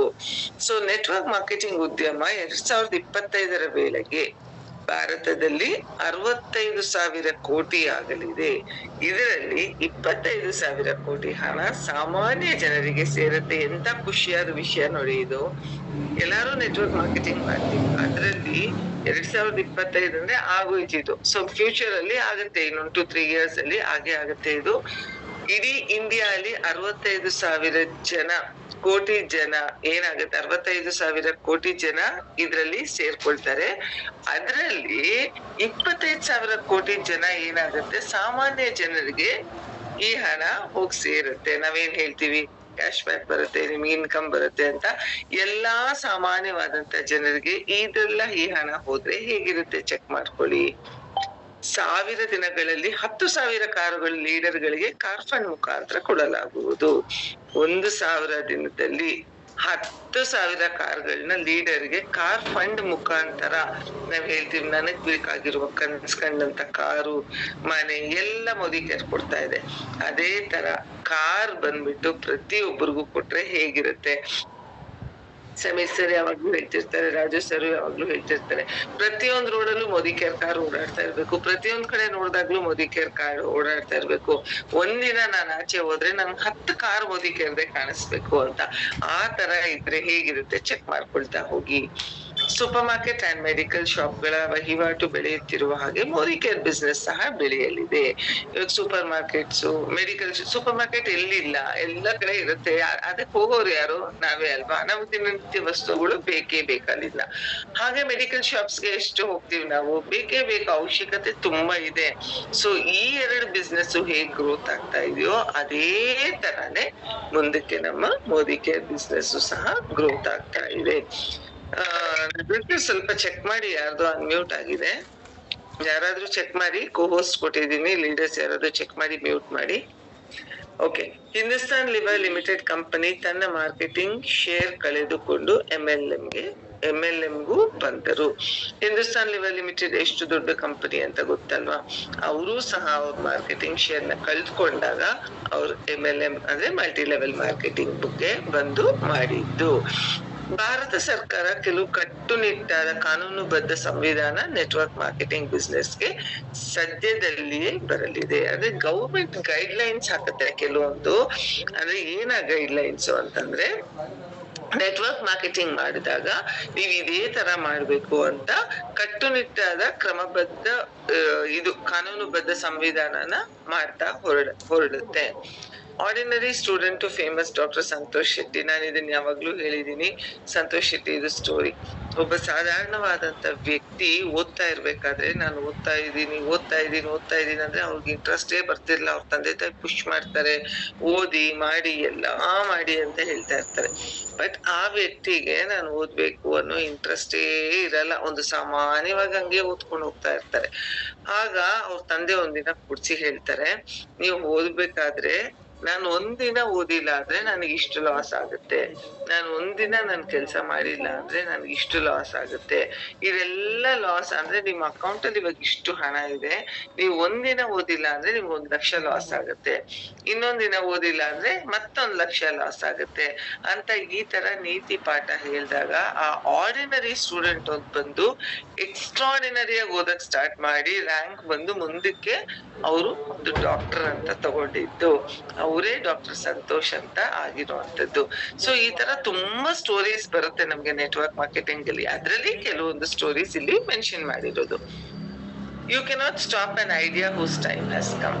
ಅಂದ್ರೆ ಕೆಲವೊಂದು ಐಡಿಯಾಸ್ ನಮ್ ತಲೆಯಲ್ಲಿ ಬರ್ತಾ ಇರುತ್ತೆ, ಖತರ್ನಾಕ್ ತಲೆ ಅಂತಾರೆ ನಮ್ದಲ್ವಾ, ಬರ್ತಾ ಇರುತ್ತೆ, ಏನೋ ಐಡಿಯಾ ಬರ್ತಾ ಇರುತ್ತೆ. ಬಟ್ ನಿಮ್ಗೊಂದು ಒಳ್ಳೆ ಐಡಿಯಾ ಬಂದಿದೆ ಅಂದ್ರೆ ನಿಮ್ಮನ್ನ ಖಂಡಿತವಾಗ್ಲೂ ಯಾರು ತಡಿಯಕ್ ಆಗಲ್ಲ. ನಿಮ್ ಟೈಮ್ ಆಗ ಬಂದಿದೆ ಅಂತ ಸಮೀರ್ ಮೋದಿ ಸರ್ ಹೇಳ್ತಾರೆ. ಭವಿಷ್ಯದಲ್ಲಿ ಹಣ ಕೀರ್ತಿ ಸಂಪಾದಿಸುವವರು ಇಂಜಿನಿಯರ್ ಡಾಕ್ಟರ್ಗಳು ಅಷ್ಟೇ ಅಲ್ಲ, ಯಾರು ನೆಟ್ವರ್ಕ್ ಸಾಮ್ರಾಜ್ಯ ಕಟ್ಟುತ್ತಾರೋ ಅವರೂ ಸಹ ಸಂಪಾದಿಸುತ್ತಾರೆ. ಕರೆಕ್ಟ್ ಅಲ್ವಾ. ಇವಾಗ ಫ್ಯೂಚರ್ ಅಲ್ಲಿ ಹಣ ಯಾರ್ಯಾರು ಸಂಪಾದಿಸ್ತಾರೆ, ಇವಾಗ ಇಂಜಿನಿಯರ್ ಓದಿದ್ದಾರೆ, ಇವ್ರೇನಪ್ಪ ಇಂಜಿನಿಯರ್, ಇವ್ರು ಹಣ ತುಂಬಾ ಬರುತ್ತೆ, ಇವ್ರು ತುಂಬಾ ಇನ್ಕಮ್ ತಗೊಳ್ತಾರೆ. ಡಾಕ್ಟರ್ಸ್ ಅಷ್ಟೇ, ಡಾಕ್ಟರ್ಸ್ ತುಂಬಾ ಹಣ ಸಂಪಾದನೆ ಮಾಡ್ತಾರೆ. ಆದ್ರೆ ಇಲ್ಲಿ ಒಂದು ಪ್ರಶ್ನೆ, ಇಂಜಿನಿಯರ್ ಓದ್ಬಿಟ್ಟು ಮನೇಲಿ ಕುತ್ಕೊಂಡ್ರೆ ಯಾರಾದ್ರೂ ಕೊಡ್ತಾರ? ಇಲ್ಲ ಡಾಕ್ಟರ್ ಓದ್ಬಿಟ್ಟು ನಾನು ಹಾಸ್ಪಿಟ್ಲಿಗೆ ಹೋಗಿಲ್ಲ, ಪೇಷಂಟಿಗೆ ಟ್ರೀಟ್ ಮಾಡಿಲ್ಲ ಅಂದ್ರೆ ಯಾರಾದ್ರೂ ಹಣ ಕೊಡ್ತಾರ? ಖಂಡಿತ ಕೊಡೋದಿಲ್ಲ. ಡಾಕ್ಟರ್ ಇಂಜಿನಿಯರ್ ಓದಿರೋದಲ್ದೆ ಒಳ್ಳೆ ನೆಟ್ವರ್ಕ್ ಮಾರ್ಕೆಟಿಂಗ್ ಮಾಡೋರು ಸಹ ಹಣ ಸಂಪಾದನೆ ಮಾಡ್ತಾರೆ. ಆದ್ರೆ ಇಲ್ಲಿ ಡಾಕ್ಟರ್ ಇಂಜಿನಿಯರ್ ಮನೇಲಿ ಕುತ್ಕೊಂಡ್ರೆ ಖಂಡಿತವಾಗ್ಲೂ ಇನ್ಕಮ್ ಬರಲ್ಲ. ಆದ್ರೆ ಒಂದು ನೆಟ್ವರ್ಕ್ ಸಾಮ್ರಾಜ್ಯನ ಯಾರ್ ಕಟ್ಟಿರ್ತಾರೋ ಅವರು ಪ್ಯಾಸಿವ್ ಇನ್ಕಮ್ ನ ಗಳಿಸ್ತಾ ಹೋಗ್ತಾರೆ. ಅದಕ್ಕೆ ಯಾರನ್ನ ಎಕ್ಸಾಂಪಲ್ ತಗೋಬಹುದು? ನಮ್ ನಟರಾಜ್ ಸರ್ನೇ ಎಕ್ಸಾಂಪಲ್ ತಗೋಬಹುದಲ್ವಾ? ಸೊ ಅದನ್ನ ಎಲ್ಲಾರು ತಗೋಬೇಕು. ನೆಕ್ಸ್ಟ್, ನಿಮ್ ಮಕ್ಕಳು ನಿಮ್ಗೆ ಪ್ರಶ್ನೆ ಹಾಕ್ಬೋದು, ನೀವ್ ಯಾಕೆ ನೆಟ್ವರ್ಕ್ ಮಾರ್ಕೆಟಿಂಗ್ ಮಾಡಿಲ್ಲ ಅಂತ. ಖಂಡಿತ ನೋಡಿ, ಫ್ಯೂಚರ್ ಅಲ್ಲಿ ನೆಟ್ವರ್ಕ್ ಮಾರ್ಕೆಟಿಂಗ್ ಎಷ್ಟು ದೊಡ್ಡ ಎತ್ತರಕ್ಕೆ ಹೋಗುತ್ತೆ ಅಂದ್ರೆ, ನೆಕ್ಸ್ಟ್ ನಮ್ ಮಕ್ಕಳು ಫ್ಯೂಚರ್ ಅಲ್ಲಿ ನಮ್ಮನ್ನೇ ಪ್ರಶ್ನೆ ಹಾಕ್ತಾರೆ, ನೀವ್ ಯಾಕೆ ನೆಟ್ವರ್ಕ್ ಮಾರ್ಕೆಟಿಂಗ್ ಮಾಡಿಲ್ಲ ಅಂತ ಫ್ಯೂಚರ್ ಅಲ್ಲಿ ಹಾಕ್ತಾರೆ. ಭವಿಷ್ಯದಲ್ಲಿ ನೆಟ್ವರ್ಕ್ ಸಾಮ್ರಾಜ್ಯ ಕಟ್ಟಿದವರನ್ನು ಜನರು ದೇಶಕ್ಕೆ ಆರ್ಥಿಕ ಸ್ವತಂತ್ರ ಕೊಡಿಸಿದ ದೊಡ್ಡ ನಾಯಕರ ರೀತಿ ನೋಡುತ್ತಾರೆ. ಇಷ್ಟು ಒಳ್ಳೆ ಸೆಂಟೆನ್ಸ್ ನೋಡಿ ಇದು. ಫ್ಯೂಚರ್ ಅಲ್ಲಿ ನೆಟ್ವರ್ಕ್ ಮಾರ್ಕೆಟಿಂಗ್ ಸಾಮ್ರಾಜ್ಯನ ಯಾರು ಕಟ್ಟಿರ್ತಾರೋ, ಈ ನಮ್ ಬಿಸ್ನೆಸ್ ಉದ್ದೇಶ ಏನು? ನಾನು ಎಲ್ಲಾರ್ಗು ಫೈನಾನ್ಷಿಯಲ್ ಫ್ರೀಡಮ್ ಕೊಡಿಸ್ಬೇಕು, ನನ್ ದೇಶಕ್ಕೋಸ್ಕರ ನಾನೇನಾದ್ರೂ ಸೇವೆ ಮಾಡ್ಬೇಕು, ನನ್ ದೇಶದ ಪದಾರ್ಥಗಳನ್ನ ಬಳಸಿ ಬೇರೆ ದೇಶಕ್ಕೆ ಬಳಸ್ತಾ ಇರೋ ಪದಾರ್ಥಗಳಿಗೆ ಟ್ಯಾಕ್ಸ್ ಕಟ್ಟೋದನ್ನ ನನ್ ದೇಶಕ್ಕೆ ಕಟ್ಟಿ ನನ್ ದೇಶನ ಮುಂದೆ ತರ್ಬೇಕು ಅನ್ನೋ ಉದ್ದೇಶ ನನಗಿರುತ್ತೆ. ಕರೆಕ್ಟ್ ಅಲ್ವಾ? ಫ್ಯೂಚರ್ ಅಲ್ಲಿ ಏನಾಗುತ್ತೆ ಗೊತ್ತಾ? ನೆಟ್ವರ್ಕ್ ಸಾಮ್ರಾಜ್ಯನ ಯಾರು ತುಂಬಾ ದೊಡ್ಡ ಮಟ್ಟಿಗೆ ಕಟ್ತಾ ಹೋಗ್ತಾರೋ, ದೇಶಕ್ಕೆ ಫೈನಾನ್ಷಿಯಲ್ ಫ್ರೀಡಮ್ ಕೊಡಿಸಿದಂತ ದೊಡ್ಡ ನಾಯಕರು ಇವ್ರು ಅಂತ ಹೇಳ್ತಾರೆ. ಆಗ ನಾನು ನೀವು ಎಲ್ಲ ದೊಡ್ಡ ಸಾಮ್ರಾಜ್ಯ ಕಟ್ಟಿದಾಗ ನಮ್ಮನ್ನ ದೇಶ ಸೇವೆ ಮಾಡಕ್ಕೆ ನಮ್ಗೆಲ್ಲ ಆಸೆ ಇದೆ. ಬಟ್ ದೇಶ ಸೇವೆ ಮಾಡೋದಕ್ಕೆ ನನಗೆ ಒಂದು ದಾರಿ ಸಿಕ್ಕಿರಲ್ಲ. ಈ ದಾರಿನ ಹುಡುಕೊಂಡು ದೇಶ ಸೇವೆ ಮಾಡೋ ಮುಖಾಂತರ ನಾನು ಹಲವಾರು ಜನಕ್ಕೆ ನಾನು ಆರ್ಥಿಕ ಸ್ವತಂತ್ರ ಕೊಡಿಸ್ತಾ ಇದ್ದೀನಿ, ಫೈನಾನ್ಷಿಯಲ್ ಫ್ರೀಡಮ್ ಕೊಡಿಸ್ತಾ ಇದ್ದೀನಿ ಅಂದ್ರೆ ನಿಮ್ಮನ್ನ ಒಬ್ರೊಬ್ರನ್ನಾಗಿ ಗುರುತಿಸಿದ್ರೆ ಹೇಗಿರುತ್ತೆ ಅಂತ ಚೆಕ್ ಮಾಡ್ಕೊಳ್ತಾ ಹೋಗಿ. Doctors, students have vision about growth of patients. ಅಂದ್ರೆ ಡಾಕ್ಟರ್ಸ್ಗಾಗ್ಲಿ ಸ್ಟೂಡೆಂಟ್ಸ್ಗಾಗ್ಲಿ ಏನಾಗುತ್ತೆ, ಒಬ್ಬ ಡಾಕ್ಟರ್ಗೆ ಪೇಷಂಟ್ ಬರ್ತಾರೆ ಅಂತ ಅವ್ರ ಕಾನ್ಫಿಡೆನ್ಸ್ ಇರುತ್ತೆ. ಸ್ಟೂಡೆಂಟ್ಸ್ಗೂ ಅಷ್ಟೇ, ಅವ್ರಿಗೇನ್ ಇವಾಗ ಡಾಕ್ಟರ್ ಓದ್ತಾ ಇರೋ ಸ್ಟೂಡೆಂಟ್ಸ್ಗೆ ಮುಂದಕ್ಕೆ ನನಗ್ ಪೇಷಂಟ್ಸ್ ಬರ್ತಾರೆ, ನನಗ್ ಪೇಷಂಟ್ಸ್ ನಾನು ಟ್ರೀಟ್ ಮಾಡ್ಬೇಕು ಅನ್ನೋ ವಿಷನ್ ಇಟ್ಕೊಂಡೇ ಅವ್ರು ಕೆಲಸ ಮಾಡ್ತಿರ್ತಾರೆ. ಕರೆಕ್ಟ್ ಅಲ್ವಾ? ಅದನ್ನೇ ಇಲ್ಲಿ ಹೇಳಿರೋಂಥದ್ದು. ಮೋದಿ ಕೇರ್ ನ 3 ಘಟಕಗಳು ಅಂದ್ರೆ ಫೇಸಸ್ ಆಫ್ ಮೋದಿ ಕೇರ್ ಅಂತ ಹೇಳೋದು. ಅಂದ್ರೆ ಮೋದಿ ಕೇರ್ಗೆ 3 ಫೇಸ್ ಇದೆ. ಅದ್ ಯಾವ ಫೇಸು ಅಂತ ನಾನು ಇಲ್ಲಿ ಹೇಳ್ತಾ ಹೋಗ್ತೀನಿ. 3 ಫೇಸಸ್ ಆಫ್ ಮೋದಿ ಕೇರ್ ಅಲ್ಲಿ ಫಸ್ಟ್ ಬಂದು ನೆಗೆಟಿವ್ ಫೇಸ್. ನೆಗೆಟಿವ್ ಅಂದ್ರೆ ಏನು? ಯಾರು ಏನ್ ಹೇಳಿದ್ರು ನಂಬಲ್ಲ, ನೆಗೆಟಿವ್ ಮಾತಾಡೋದು. ಎರಡನೇದು ಸ್ಟೆಬಿಲಿಟಿ, ಅಂದ್ರೆ ಓಕೆ ಸ್ವಲ್ಪ ಕುದುರ್ಕೊಳ್ತಾ ಇದ್ದಾರೆ ಅಂತ. ನೆಕ್ಸ್ಟ್ ಏನಾಗುತ್ತೆ? ಗ್ರೋತ್. ಈ 3 ಫೇಸ್ಗಳು ಮೋದಿ ಕೇರ್ ಅಲ್ಲಿ ವೆರಿ ವೆರಿ ಇಂಪಾರ್ಟೆಂಟ್ ಆಗಿ ಬಂದಿರುವಂತದ್ದು. ಆದ್ರೆ ಫಸ್ಟ್ ಏನಂತ ನೋಡ್ತಾ ಹೋಗೋಣ. ಫಸ್ಟ್ ಬಂದು ನೆಗೆಟಿವ್ ಫೇಸ್. ನೆಗೆಟಿವ್ ಫೇಸ್ ಅಲ್ಲಿ 2000 ಇಸ್ವಿಯಿಂದ 2009 ಬರೀ ನೆಗೆಟಿವ್. ಸತತವಾಗಿ 9 ವರ್ಷ ಏನೇನ್ ಮಾಡಿದ್ರು ಬರೀ ನೆಗೆಟಿವ್ ಫೇಸ್. ಇಲ್ಲಿ ಚೆಕ್ ಮಾಡ್ಕೊಳ್ಳಿ ನೀವು. ಸಮೀರ್ ಸರ್ ಮೊನ್ನೆ ವೈ ಅಂತ ಕೊಟ್ಟಿದ್ರಲ್ಲಿ ನೆಗೆಟಿವ್ ಆದಾಗ ಏನೇನ್ ಪ್ರಾಬ್ಲಮ್ಸ್ ಆಯ್ತು, ಅವ್ರ ಪರ್ಸನಲ್ ಇಶ್ಯೂಸ್ ಎಲ್ಲಾನು ಶೇರ್ ಮಾಡ್ಕೊಂಡ್ರು. ಜೊತೆಗೆ ಅವ್ರು ಏನೇನ್ ಕಷ್ಟಪಟ್ರು ಎಲ್ಲ ಶೇರ್ ಮಾಡ್ಕೊಂಡ್ರು. ಸೊ ನೀವೆಲ್ಲ ಚೆಕ್ ಮಾಡ್ಕೊಳ್ಳಿ, ನೆಗೆಟಿವ್ ಫೇಸ್ ಅಲ್ಲಿ ಎಷ್ಟು 9 ವರ್ಷ ಏನೇನ್ ಮಾಡಿದ್ರು ನೆಗೆಟಿವ್ ಆಗಿ ಇತ್ತು. ಅದಾದ್ಮೇಲೆ 97% ನೆಗೆಟಿವ್ ಫ್ರೆಂಡ್ಸ್, 1, 2 ಅಲ್ಲ, 100 ಜನಕ್ಕೆ ನೀವ್ ಹೇಳಿದೀರಾ ಅಂದ್ರೆ 100 ಜನದಲ್ಲಿ 97 ಜನ ಬರೀ ನೆಗೆಟಿವ್ ಮಾತಾಡ್ತಾ ಇದ್ರು, ನೆಗೆಟಿವ್ ಆಗ್ತಾ ಇದ್ರು. ಬರ್ತಿರ್ಲಿಲ್ಲ ಬಿಸ್ನೆಸ್ಗೆ, ಕಾರಣಗಳು, ನೆಪಗಳು, ಉದ್ದೇಶ ಸರಿಯಾಗಿಲ್ದೆ ಇರೋದು, ಏನೇನೋ ಈ ತರ ಹೇಳ್ಬಿಟ್ಟು ಹೋಗ್ಬಿಟ್ಟಿದ್ದಾರೆ. 1, 2 ಅಲ್ಲ, 97. ಅಂದ್ರೆ ಫಾರ್ ಎಕ್ಸಾಂಪಲ್ ನೀವು 100 ಜನಕ್ಕೆ ಅವಕಾಶ ಕೊಟ್ಟಿದ್ರೆ ಅದ್ರಲ್ಲಿ 97 ಜನ ನೆಗೆಟಿವ್ ಮಾಡ್ತಾ ಇದ್ರು. ಸೊ ಅವಾಗ ಏನಾಗ್ತಿತ್ತು ಗೊತ್ತಾ? 10 ಜನಕ್ಕೆ ಅವಕಾಶ ಕೊಟ್ಟಾಗ ಒಬ್ರು ಮಾತ್ರ ಓಕೆ ಏನೋ ಇದೆಯಲ್ಲ ನೋಡೋಣ ಅಂತ ಬರ್ತಿದ್ರು. 10 ಜನದಲ್ಲಿ ಒಬ್ರು ಮಾತ್ರ ಅಕ್ಸೆಪ್ಟೆನ್ಸ್ ಆಗ್ತಾ ಇದ್ರು. No awareness of MLM. ಅಂದ್ರೆ ಅವ್ರಿಗೆ ಮನವರಿಕೆನೆ ಇಲ್ಲ. MLM ಅಂದ್ರೆ ಮಲ್ಟಿ ಲೆವೆಲ್ ಮಾರ್ಕೆಟಿಂಗ್ ಅಂದ್ರೆ ಏನು, ಇದು ಅರಿವಿರ್ಲಿಲ್ಲ ಅವ್ರಿಗೆಲ್ಲಾನು. ಅದು ಅವ್ರ ತಪ್ಪಲ್ಲ, ಅರಿವಿಲ್ದೆ ಇರೋದು ಅವ್ರ ತಪ್ಪು. Okay. MLM considered a stigma, ಅಂದ್ರೆ ಒಂದು ಕಳಂಕ ತರ ಅನ್ಕೊಂಡ್ಬಿಟ್ಟಿದ್ರಂತೆ ಜನ. ಅಯ್ಯೋ ಏನೋ ಇದು ಆ ಒಂದು ಕಳಂಕ ತರ, ಕೆಟ್ಟದು ಇದ್ ಮಾಡ್ಬಾರ್ದು ಅನ್ನೋ ಉದ್ದೇಶದಲ್ಲಿ ಇದ್ರು. ಫೇಲ್ಯೂರ್ ಬಂದು ತುಂಬಾ ಜಾಸ್ತಿ ಆಗ್ತಾ ಇತ್ತು. ಎಲ್ಲೋದ್ರು ಫೇಲ್ಯೂರ್, ನೆಗೆಟಿವ್ ಇದೇ ತರ ಆಗ್ತಾ ಬರ್ತಾ ಇತ್ತು ಅವಾಗೆಲ್ಲ. ಅವಾಗ ಇನ್ಕಮ್ಮೇ ಇಲ್ಲ, ಸುಮಾರು ಜನಕ್ಕೆ ಇನ್ಕಮ್ ಬಂದಿದ್ರು ಬಹಳ ತುಂಬಾ ಕಮ್ಮಿ ಇನ್ಕಮ್ ಬರ್ತಾ ಇತ್ತು. Retention was hardly 5%. ಅಂದ್ರೆ ನಾನ್ ಕರ್ಕೊಂಡ್ ಬಂದವರು ಉಳ್ಕೊಳ್ಳೋದು, ರಿಟೆನ್ಷನ್ ಅಂದ್ರೆ ಅವ್ರು ಉಳ್ಕೊಳ್ಳೋದು ತುಂಬಾ ಕಮ್ಮಿ ಆಗ್ತಾ ಇತ್ತು. ಬರೀ 5% ಮಾತ್ರ ಆಗ್ತಾ ಇತ್ತು. Low category profile people association ಅಂದ್ರೆ ಎಲ್ಲಾ ಕ್ಯಾಟಗರಿ ಪೀಪಲ್ ಇಲ್ಲಿ ಕರ್ಕೊಂಡ್ ಬರ್ತಾ ಇದ್ದಿದ್ದು ಆಗ್ತಾ ಇತ್ತು. Never considered as career opportunity. ಯಾರು ಇವರೆಲ್ಲ ಯಾರು ನೆಗೆಟಿವ್ ಆದ್ರಲ್ವಾ, ಇವ್ರು ಯಾರು ಯೋಚನೆ ಮಾಡಿಲ್ಲ ಇದು ಒಂದು ಕೆರಿಯರ್ ಕೊಡುತ್ತೆ, ನನಗೆ ಕೆರಿಯರ್ ಕೊಡುವಂತ ಒಂದು ಅವಕಾಶ, ಇದು ಮುಂದಕ್ಕೆ ನನ್ನ ಭವಿಷ್ಯ ಇದ್ರ ಮೇಲೆ ನಿಂತಿದೆ ಅಂತ ಯಾರು ಯೋಚನೆ ಮಾಡಿಲ್ಲ. ಸೊ ಇದೆಲ್ಲ ಏನಾಯ್ತು, ಜನ ನೆಗೆಟಿವ್ ಮಾಡಿದಾಗ ಆಗಿದ್ದು. Next stability face. ಸ್ಟೆಬಿಲಿಟಿ ಅಂದ್ರೆ ಸ್ವಲ್ಪ ಓಕೆ ಸ್ವಲ್ಪ ಕುದುರ್ಕೊಳಕ್ಕೆ ಸ್ಟಾರ್ಟ್ ಆದ್ರು. ಅದ್ಯಾವಾಗ ಆಯ್ತು, 2010 2019 ಅಲ್ಲೂ ಮತ್ತೆ 9 ವರ್ಷ ಸತತವಾಗಿ ಸ್ವಲ್ಪ ಕುದುರ್ಕೊಳಕ್ ಸ್ಟಾರ್ಟ್ ಆದ್ರು. 85% ನೆಗೆಟಿವ್ ಆಯ್ತು. ಅಲ್ಲಿಷ್ಟೇ 95 ಇದ್ದಿದ್ದು 85% ನೆಗೆಟಿವಿಟಿ ಆಯ್ತು. ಸಕ್ಸಸ್ ಸ್ಟೋರೀಸ್ ಎಲ್ಲ ಸ್ವಲ್ಪ ಸ್ಟಾರ್ಟ್ ಆಗಕ್ಕಾಯ್ತು. ಅಂದ್ರೆ ಇಲ್ಲಿ ಸಕ್ಸಸ್ ಸ್ಟೋರೀಸ್ ಅಂದ್ರೆ ಏನು, ಒಬ್ಬ ಸಾಮಾನ್ಯ ವ್ಯಕ್ತಿ ಬಂದು ಅಸಾಮಾನ್ಯವಾಗಿ ಬೆಳೆಯುವಂತದ್ದು. ಸ್ವಲ್ಪ ಕುದುರ್ಕೊಳ್ತಾ ಇದ್ದಾರೆ, ಇನ್ಕಮ್ ಬರಕ್, ಅಲ್ಲೇನ್ ಹೇಳ್ದೆ ನಾನು, ನೆಗೆಟಿವ್ ಫೇಸ್ ಅಲ್ಲಿ ಇನ್ಕಮೇ ಬರ್ತಾ ಇಲ್ಲ, ಇನ್ಕಮ್ ಬಂದ್ರು ಬಹಳ ಕಮ್ಮಿ ಬರ್ತಾ ಇತ್ತು, ಯಾರಿಗೂ ಈ ಅವಕಾಶದ ಬಗ್ಗೆ ನಂಬಿಕೆ ಇರ್ಲಿಲ್ಲ, ಇದೆಲ್ಲ ಹೇಳ್ದೆ. ಸೊ ಇಲ್ಲಿ ಸ್ವಲ್ಪ ಏನಾಯ್ತು, ಸ್ಟೆಬಿಲಿಟಿ ಫೇಸ್ ಅಲ್ಲಿ ಸಕ್ಸಸ್ ಸ್ಟೋರೀಸ್ ನ ಸ್ಟಾರ್ಟ್ ಆಯ್ತು. ಇವಾಗ ನಟರಾಜ್ ಸರ್ ಇರ್ಬೋದು, ಸ್ವಲ್ಪ ಇನ್ಕಮ್ ಬರಕ್ ಆದ್ಮೇಲೆ ಅವ್ರ ಏನ್ ಮಾಡಿದ್ರು, ಅವ್ರ ಟೆಕ್ಸ್ಟೈಲ್ ಶಾಪ್ ನ ಕ್ಲೋಸ್ ಮಾಡಿದ್ರು, ಫುಲ್ ಟೈಮ್ ಮೋದಿ ಕೇರ್ ಬರಕ್ ಸ್ಟಾರ್ಟ್ ಮಾಡಿದ್ರು. ಆವಾಗ ಜನಕ್ಕೆ ಸ್ವಲ್ಪ ನಂಬಿಕೆ ಹುಟ್ಟು, ಇದ್ರಲ್ಲಿ ಏನೋ ಇದೆ, ನಾನೇನೋ ಮಾಡ್ಬೋದು ಅಂತ ನಂಬಿಕೆ ಹುಟ್ಟು. Luxury cars life style start ಆಯ್ತು. ಲಕ್ಸುರಿ ಕಾರ್ಸ್ ಎಲ್ಲ ಬರಕ್ ಸ್ಟಾರ್ಟ್ ಆದಾಗ ನನ್ ಕಣ್ ಮುಂದೆ ಬಂದಾಗ ನನ್ಗೆ ಹೇಗ್ ಅನ್ಸುತ್ತೆ, ನಂಬಿಕೆ ಬಂದೇ ಬರುತ್ತೆ. ಅದೇ ತರ ನನ್ ಲೈಫ್ ಸ್ಟೈಲ್ ಎಲ್ಲರೂ ಜೀವಿಸ್ತೀವಿ, ಆದ್ರೆ ಲೈಫ್ ಸ್ಟೈಲ್ ಅಲ್ಲಿ ಜೀವಿಸೋದು ತುಂಬಾ ಇಂಪಾರ್ಟೆಂಟ್. ನಾನು ಇರುವಂತ ರೀತಿ ಬದಲಾವಣೆ ಆಗೋದು, ನನ್ನ ಲೈಫಲ್ಲೇ ನನ್ನ ಲೈಫ್ ಸ್ಟೈಲ್ ಚೇಂಜ್ ಆಗೋದು, ಇದೆಲ್ಲ ಸ್ಟಾರ್ಟ್ ಆದಾಗ ಜನಕ್ಕೆ ಸ್ವಲ್ಪ ನಂಬಿಕೆ ಬರಕ್ಕೆ ಸ್ಟಾರ್ಟ್ ಆಯ್ತು. ಅಲ್ಲೇನ್ ಹೇಳ್ದೆ ನಾನು, 10 ಜನಕ್ಕೆ ನೀವು ಅವಕಾಶ ಕೊಟ್ಟಾಗ ಒಬ್ಬರು ಬರ್ತಿದ್ರು ಅಂತ. ಸೊ ಇಲ್ಲಿ 10 ಜನಕ್ಕೆ ನೀವು ಅವಕಾಶ ಕೊಟ್ಟಾಗ 4 ಜನ ಬರಕ್ಕೆ ಸ್ಟಾರ್ಟ್ ಆದ್ರು. 4 ಜನ ಆಕ್ಸೆಪ್ಟ್ ಮಾಡ್ಕೊಳಕ್ ರೆಡಿ ಆದ್ರು. ಹೌದು, ಇದನ್ನ ಮಾಡ್ಬೋದು, ಇದ್ರಲ್ಲಿ ಏನೋ ಇದೆ ಅನ್ನೋದು ಶುರುವಾಯ್ತು. ಗವರ್ಮೆಂಟ್ ಗೈಡ್ ಲೈನ್ಸ್ ನ ಸ್ಟಾರ್ಟ್ ಮಾಡ್ತು. ನಾನೇನ್ ಹೇಳಿದೆ ಅವಾಗ್ಲೇ, ಕಾನೂನುಬದ್ಧ ಕ್ರಮಗಳನ್ನ ತಗೊಳುತ್ತೆ ಗವರ್ಮೆಂಟ್ ಕೆಲವೊಂದು ಅಂತ. ಏನಿರ್ಬೋದದು ಅಂತ ನೋಡ್ತಾ ಹೋಗೋಣ. ಗವರ್ಮೆಂಟ್ ಕೆಲವು ಗೈಡ್ ಲೈನ್ಸ್ ನ ಸ್ಟಾರ್ಟ್ ಮಾಡ್ತು. ಏನ ಗೈಡ್ ಲೈನ್ಸ್ ಅಂತ ಮುಂದಕ್ಕೆ ಹೇಳ್ತಾ ಹೋಗ್ತೀನಿ. 15% ರಿಟೆನ್ಷನ್ ಬಂತು.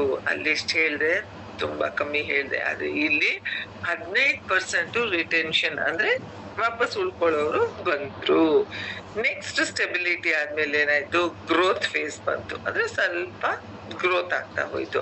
ನೆಗೆಟಿವಿಟಿ ಫೇಸ್ ಅಲ್ಲಿ ನೋಡಿ ಫುಲ್ ರೆಡ್ ಕಲರ್ ಇತ್ತು ಸ್ಲೈಡ್ಸ್ ಎಲ್ಲ ಹಿಂದ್ಗಡೆ. ಸ್ಟೆಬಿಲಿಟಿ ಫೇಸ್ ಅಲ್ಲಿ ಓಕೆ ಅಂತ ಆಯ್ತು. ಆದ್ರೆ ಗ್ರೋತ್ ಫೇಸ್ ಬಂದಾಗ ಫುಲ್ ಗ್ರೀನ್ ಹಸಿರಾಗಿದೆ ಇಲ್ಲಿ. ಸೊ ಗ್ರೋತ್ ಫೇಸ್ ಅಲ್ಲಿ ಏನಾಯ್ತು ಅಂದ್ರೆ 2020 ಗ್ರೋತ್ ಸ್ಟಾರ್ಟ್ ಆಗ್ತಾ ಹೋಯ್ತು. ಗ್ರೋತ್ ಫೇಸ್ 2020 ಆದ್ಮೇಲೆ ಎಲ್ಲ ಗ್ರೋತ್ ಆಗಕ್ಕಾಯ್ತು. ನೋಡಿ ಫ್ರೆಂಡ್ಸ್, 50% ಪಾಸಿಟಿವಿಟಿ ಬಂತು. ತುಂಬಾ ಜನ, ನಾನ್ 100 ಜನ ಕೇಳಿದ್ರೆ ಅಟ್ಲೀಸ್ಟ್ 50 ಜನ ನಂಬಕ್ಕೆ ಶುರು ಮಾಡಿದ್ರು. 40% ರಿಟೆನ್ಷನ್ ಆದ್ರು. ಅಂದ್ರೆ 40% ಜನ ಬಂದು ರಿಟೆನ್ಷನ್ ಉಳ್ಕೊಳಕ್ಕೆ ಸ್ಟಾರ್ಟ್ ಆದ್ರು. ನಾನು ಇಷ್ಟು ಜನ ಕೇಳಿದೀನಿ, ಇಷ್ಟು ಜನನು ಬಂದಿಲ್ಲ ಅನ್ಕೊಳಕ್ಕಿಂತ 40% ರಿಟೆನ್ಷನ್ ಆದ್ರು. ಅನ್ಲಿಮಿಟೆಡ್ ಸಕ್ಸಸ್ ಸ್ಟೋರಿ ಸ್ಟಾರ್ಟ್ ಆಯ್ತು. ಅವಾಗ ಸಕ್ಸಸ್ ಸ್ಟೋರಿ ಸ್ಟಾರ್ಟ್ ಆಗಿತ್ತು ಸ್ಟೆಬಿಲಿಟಿ ರೇಂಜ್ ಅಲ್ಲಿ. ಇಲ್ಲೇನಾಯ್ತು, ಲೆಕ್ಕನೇ ಇಲ್ಲ, ಅಷ್ಟು ಅನ್ಲಿಮಿಟೆಡ್ ಸಕ್ಸಸ್ ಸ್ಟೋರೀಸ್ ಸ್ಟಾರ್ಟ್ ಆಗ್ತಾ ಹೋಯ್ತು. ಆಕ್ಸಿಜನ್ ಬೂನ್ ಟು ನೇಷನ್ ತರ ಆಯ್ತು. ಆಕ್ಸಿಜನ್ ಅಂದ್ರೆ ಏನು, ಆಮ್ಲಜನಕ. ಪರಿಸರದಲ್ಲಿ ಆಮ್ಲಜನಕ ರಿಲೀಸ್ ಆಗಿಲ್ಲ ಅಂದಾಗ ನಮ್ಗೇನಾಗುತ್ತೆ, ಆಕ್ಸಿಜನ್ ಇಲ್ದೆ ನಮ್ಗೆ ಉಸಿರಾಡಕ್ಕೆ ಕಷ್ಟ ಆಗುತ್ತೆ. ಸೊ ಆ ಉಸಿರಾಡಕ್ಕೆ ಕಷ್ಟ ಆದಾಗ ಹೇಗಿರುತ್ತೆ, ನಮ್ಗೆ ಉಸಿರಾಡಕ್ಕೆ ಆಗಿಲ್ಲ ಅಂದಾಗ ಉಸಿರು ಕಟ್ಟುತ್ತೆ ಅಲ್ವಾ. ಸೊ ಆತರ ಆಕ್ಸಿಜನ್ ನೇಷನ್ಗೆ ಬೇಕೇ ಬೇಕಾಯ್ತು. ಈ ನೋಬೆಲ್ ಪ್ರೊಫೆಷನ್ ತರ ಸ್ಟಾರ್ಟ್ ಆಯ್ತು. ಆವಾಗ ಮೋದಿಕೇರ್ ಮೇಲೆ ಎಲ್ಲರಿಗೂ ನಂಬಿಕೆ ಬರಕ್ ಸ್ಟಾರ್ಟ್ ಆಯ್ತು. ಇದೊಂದು ಪ್ರೊಫೆಷನ್ ತರ ನಾನ್ ಮಾಡ್ಬೋದು ಅಂತ ನಂಬಿಕೆ ಬರಕ್ಕೆ ಸ್ಟಾರ್ಟ್ ಆಯ್ತು. ಸೂಪರ್ ಪ್ರೀಮಿಯಂ ಕಾರ್ಸು, ಹೆಲಿಕಾಪ್ಟರ್ಸ್ ಎಲ್ಲ ಬರಕ್ ಸ್ಟಾರ್ಟ್ ಆಯ್ತು. ಇವಾಗ ಹೆಲಿಕಾಪ್ಟರ್ ಕಾರ್ಸ್ ಬಂದಾಗ ಯಾರ್ ನಂಬಲ್ಲ, ಮೋದಿಕೇರಲ್ಲಿ ಇದೆಲ್ಲ ತಗೋಬಹುದು. ಮುಂದಿನ ವಿಷನ್ ಏನಿದೆ ನಟರಾಜ್ ಸರ್ದು, ನಾನ್ ನನ್ ಮಗನ್ಗೆ ಹೆಲಿಕಾಪ್ಟರ್ ತಗೋಬೇಕು. ಹೆಲಿಕಾಪ್ಟರ್ ನಾಳೆ ಬಂದು ಇವಾಗ ನಟರಾಜ್ ಸರ್ ಹೇಳಿದ್ರು, ನಾನು 1 ಕೋಟಿಯಲ್ಲಿ ಕಾರ್ ತಗೋಬೇಕು ಅಂತ. 1 ಕೋಟಿಯಲ್ಲಿ ಕಾರ್ ಬಂದಾಯ್ತು ನಟರಾಜ್ ಸರ್ಗೆ. ನೆಕ್ಸ್ಟ್ ಹೆಲಿಕಾಪ್ಟರ್ ವಿಷನ್ ಹಾಕಿದೆ, ಹೆಲಿಕಾಪ್ಟರ್ ಬರುತ್ತೆ. ಇಷ್ಟೆಲ್ಲ ಆದ್ಮೇಲೂ ಯಾರ್ ನಂಬಲ್ಲ? ಎಲ್ಲಾರು ಇದನ್ನ ನಂಬ್ತಾರೆ. ಎರಾ ಆಫ್ ಮಿಲೇನಿಯರ್ಸ್ ಅಂಡ್ ಮಲ್ಟಿ ಮಿಲೇನಿಯರ್ಸ್, ಅಂದ್ರೆ ತುಂಬಾ ಜನ ಮಿಲೇನಿಯರ್ಸ್ ಬಿಲೇನಿಯರ್ಸ್ ಎಲ್ಲ ಕ್ರಿಯೇಟ್ ಆಗುವಂತ ಹಿಸ್ಟ್ರಿ ಸ್ಟಾರ್ಟ್ ಆಗ್ತಾ ಹೋಯ್ತು. High profile people, celebrities people association ಆಗ್ತಾ ಇತ್ತು. ಅಂದ್ರೆ ತುಂಬಾ ಹೈ ಪ್ರೊಫೈಲ್ ಪೀಪಲ್, ಸೆಲೆಬ್ರಿಟೀಸು ಇವರೆಲ್ಲರೂ ಬಿಸ್ನೆಸ್ ಗೆ ಬರಕ್ ಸ್ಟಾರ್ಟ್ ಆದ್ರು. ಹೈ ಪ್ರೊಫೈಲ್ ಪೀಪಲ್ ಅಂದಾಗ ನಾನ್ ಹೇಳ್ದೆ ಇಂಜಿನಿಯರ್ಸ್, ಡಾಕ್ಟರ್ಸ್. ಇಂಜಿನಿಯರ್ ಡಾಕ್ಟರ್ ಎಲ್ಲ ಓದ್ಬಿಟ್ಟು ಮನೇಲಿ ಕುತ್ಕೊಂಡ್ರೆ ಯಾರು ಇನ್ಕಮ್ ಕೊಡ್ತಾರೆ? ಆದ್ರೆ ಇಲ್ಲಿ ಪ್ಯಾಸಿವ್ ಇನ್ಕಮ್ ಅಂತ ಜನರೇಟ್ ಆಗುತ್ತೆ. ಸೆಲೆಬ್ರಿಟೀಸು ಸಹ ಮಾಡ್ತಾ ಇದಾರೆ. ಸೆಲೆಬ್ರಿಟೀಸ್ ನೋಡಿದೀವಲ್ಲ, ಕಾಸ್ಮೆಟಿಕ್ಸ್ ಆಗ್ಲಿ ಪ್ರತಿಯೊಂದು ಯೂಸ್ ಮಾಡ್ತಾ ಇದಾರೆ ಸೆಲೆಬ್ರಿಟೀಸು ಸಹ. ಅದಕ್ಕೆ ಒಂದು ಎಕ್ಸಾಂಪಲ್ ಮೊನ್ನೆ ರಾಜು ಸರ್ ಒಂದ್ ಮೀಟಿಂಗ್ ಅಲ್ಲೂ ಕೊಟ್ರು ನೋಡಿ. ಅಮಿತಾಬ್ ಬಚ್ಚನ್ ನವರತ್ನ ತೈಲ್ದು ಅಡ್ವರ್ಟೈಸ್ಮೆಂಟ್ ಕೊಡ್ತಾರೆ. ಹೋಗಿ ಒಂದು ಸಾಮಾನ್ಯವಾದ ಕಟಿಂಗ್ ಶಾಪ್ ಅಲ್ಲಿ ಹೋಗ್ಬಿಟ್ಟು ಮಸಾಜ್ ಮಾಡುವಂತ ಅಡ್ವರ್ಟೈಸ್ಮೆಂಟ್ ಕೊಡ್ತಾರೆ. ಯಾಕೆ ಕೊಡ್ತಾ ಇದಾರೆ ಅಮಿತಾಬ್ ಬಚ್ಚನ್? ಅವ್ರಿಗೆ ದುಡ್ಡಿಲ್ವಾ? ಅಂತ ಒಂದು ದೊಡ್ಡ ವ್ಯಕ್ತಿನೂ ಅಲ್ಲಿ ಹೋಗ್ಬಿಟ್ಟು ಅಡ್ವರ್ಟೈಸ್ಮೆಂಟ್ ಕೊಡ್ಬೇಕು ಅಂದ್ರೆ ಅವ್ರಿಗೂ ಸೆಕೆಂಡ್ ಸೋರ್ಸ್ ಆಫ್ ಇನ್ಕಮ್ ಬೇಕಾಗಿದೆ, ಕೊಡ್ತಾ ಇದಾರೆ. ಹಾಗೆ ಸಲ್ಮಾನ್ ಖಾನ್, ಅಮೀರ್ ಖಾನ್ ಇವರೆಲ್ಲ ಟಿವಿ ಅಡ್ವರ್ಟೈಸ್ಮೆಂಟ್ಸ್ ಅಲ್ಲಿ ಯಾಕೆ ಬರ್ತಾ ಇದಾರೆ? ಅವ್ರಿಗೂ ಸೆಕೆಂಡ್ ಸೋರ್ಸ್ ಆಫ್ ಇನ್ಕಮ್ ಬೇಕೇ ಬೇಕು. ಇವರೆಲ್ಲ ಅವ್ರ ಈಗೋನ ಬಿಟ್ಟು ಬಂದು ಮಾಡಿದಾಗ ನಾನು ನೀವೆಲ್ಲ ಯಾರು, ಯಾಕೆ ಪ್ರಮೋಟ್ ಮಾಡಕ್ ಆಗಲ್ಲ ಅಂತ ಕ್ವೆಶ್ಚನ್ ಹಾಕೊಳ್ಳಿ ಎಲ್ಲಾರು. Considered as the best career opportunity. ಮುಂದಕ್ಕೆ ಬರ್ತಾ ಏನಾಯ್ತು, ಇದೊಂದು ಬೆಸ್ಟ್ ಕೆರಿಯರ್ ಅಪಾರ್ಚುನಿಟಿ ಅಂತ ಜನಕ್ಕೆ ತಿಳ್ಕೊಳ್ತಾ ಹೋದ್ರು. So 3 phases of Modi care ನ ಅರ್ಥ ಮಾಡಿಸ್ದೆ ನಿಮ್ಗೆ. ನೆಗೆಟಿವ್ ಫೇಸ್ ಅಲ್ಲಿ ಬರೀ ಲಕ್ಷಾಧಿಪತಿಗಳು ಬರಕ್ ಸ್ಟಾರ್ಟ್ ಆದ್ಮೇಲೆ ನೆಗೆಟಿವ್ ಫೇಸ್ ಅಲ್ಲಿ ಬರೀ 4 ಜನ ಲಕ್ಷ ತಗೊಳ್ತಾ ಇದ್ರು. ಸ್ಟೆಬಿಲಿಟಿ ಫೇಸ್ ಅಲ್ಲಿ 2000 ಜನ ಲಕ್ಷ ತಗೊಳಕ್ ಸ್ಟಾರ್ಟ್ ಆದ್ರು. ಆದ್ರೆ ಗ್ರೋತ್ ಫೇಸ್ ಬಂದಾಗ ಲಕ್ಷಾಧಿಪತಿಗಳು 10 ಲಕ್ಷಕ್ಕಿಂತ ಹೆಚ್ಚಾಗ್ತಾ ಇದ್ರು. Modi care recording breaking news ಆಯ್ತು. ಎವ್ರಿ ಮಂತ್ ಇಷ್ಟು ಲಕ್ಷ ತಗೊಳ್ತಾ ಇದಾರೆ. ಒಂದ್ ಟೈಮಲ್ಲಿ ನೋಡಿರ್ಬೋದು ನೀವು, ಈ ಮಂಜುನಾಥ್ ಶೆಟ್ಟಿ, ದಿವ್ಯಾದರ್ಶ್ ಶೆಟ್ಟಿ, ಸಂತೋಷ್ ಶೆಟ್ಟಿ ಎಲ್ಲ ಕಾರ್ಸ್ ಎಲ್ಲ ಹೆಂಗ ಅವರು ಇದ್ ಮಾಡ್ತಿದ್ರು. ಪ್ರತಿದಿನ ಕಾರ್ ಬರ್ತಿತ್ತು, ಪ್ರತಿದಿನ ಪಾಶ್ ಕಾರ್ಸ್ ಎಲ್ಲ, ಪ್ರೀಮಿಯಂ ಕಾರ್ಸ್ ಎಲ್ಲ ಬರ್ತಾ ಇತ್ತು. ಸೊ ಮೋದಿ ಕೇರ್ ಅಲ್ಲಿ ಏನಾಯ್ತು, ಗ್ರೋತ್ ಸ್ಟಾರ್ಟ್ ಆಯ್ತು. ಮೋದಿ ಕೇರ್ 50 ಮಂತ್ಸ್ ಅಲ್ಲಿ 49 ಮಂತ್ಸ್ ಕಂಪ್ಲೀಟ್ ಆಗಿ ಗ್ರೋತ್ ಆಗಕ್ಕೆ ಸ್ಟಾರ್ಟ್ ಆಗಿತ್ತು. ಇಷ್ಟು ಗ್ರೋತ್ ಆದ್ಮೇಲೆ ಪ್ರೀಮಿಯಂ ಕಾರ್ಸ್ ರೆವಲ್ಯೂಷನ್ಸ್ ಆಗ್ತಾ ಹೋಯ್ತು. ಸಮೀರ್ ಮೋದಿ ಸರ್ಸ್ ವಿಷನ್ ಏನಿತ್ತು ಗೊತ್ತಾ? 50% ಕಾರ್ಸ್ ಇಂಡಿಯಾ ಅಲ್ಲಿ ಮೋದಿ ಕೇರ್ದೆ ಆಗಿರ್ಬೇಕು. ಎಲ್ಲೋದ್ರು ಮೋದಿ ಕೇರ್ ಸ್ಟಿಕ್ಕರ್ ಇರ್ಬೇಕು ಕಾರ್ ಮೇಲೆ, ಈ ಕಾರು ಮೋದಿ ಕೇರ್ ಇಂದಾನೆ ಬಂದಿರ್ಬೇಕು ಅನ್ನೋ ದೊಡ್ಡ ವಿಷನ್ ಇರುವಂತದ್ದು. ಸೊ ಗೌರ್ಮೆಂಟ್ ಕೆಲವೊಂದು ಗೈಡ್ ಲೈನ್ಸ್ ನ ಹಾಕುತ್ತೆ ಅಂತ ನಾನು ಹೇಳಿದೆ, ಕರೆಕ್ಟ್ ಅಲ್ವಾ? ಸೊ ಆ ಗೈಡ್ ಲೈನ್ಸ್ ಏನ್ ಹಾಕಿದೆ ಗೌರ್ಮೆಂಟ್ ನೋಡ್ತಾ ಹೋಗೋಣ. ಮೋದಿ ಕೇರ್ಗೆ ಸಹಕರಿಸುತ್ತಿರುವ ಇತ್ತೀಚಿನ ಟ್ರೆಂಡ್ ಗಳು ಯಾವುದು? ಮೆಗಾ ಟ್ರೆಂಡ್ಸ್ ಅಂತ ನಾನು ಹೇಳಿದೆ. ವಿಷನ್ ಆಫ್ ಮೋದಿ ಕೇರ್ ಅಲ್ಲ, ಪವರ್ ಆಫ್ ಮೋದಿ ಕೇರ್ ಅಲ್ಲಿ ಯಾವ ಟ್ರೆಂಡ್ ಗಳಿರ್ಬೋದು?